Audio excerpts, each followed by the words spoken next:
Déjà, évidemment, c'est l'intérêt de vivre dans un état de droit, parce que la logique veut que dans un état de droit, eh bien, ça ne puisse pas se produire. Après, c'est le but d'une enquête aussi. Ça arrive qu'on soit innocent. D'ailleurs, en Europe, on part toujours avec la présomption d'innocence. Ce n'est pas le cas aux États-Unis. On part coupable et il faut prouver qu'on est innocent. Donc, c'est exactement l'inverse.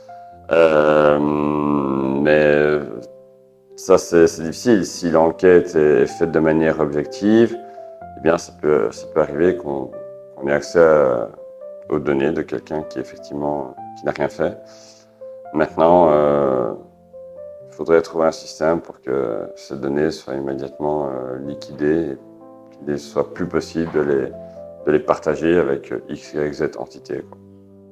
Concernant les abus de la justice américaine, je dois quand même vous rappeler ou porter à votre connaissance l'affaire d'Alstom, où Frédéric Pierucci, qui était à l'époque le PDG mondial d'une branche importante de Alstom, a été arrêté et mis en prison 2 ans,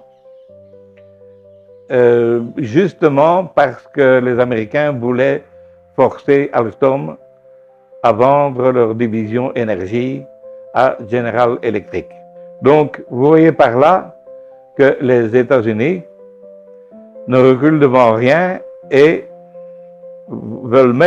sont même capables de provoquer des guerres économiques vis-à-vis de ce qui est, entre guillemets, leurs alliés.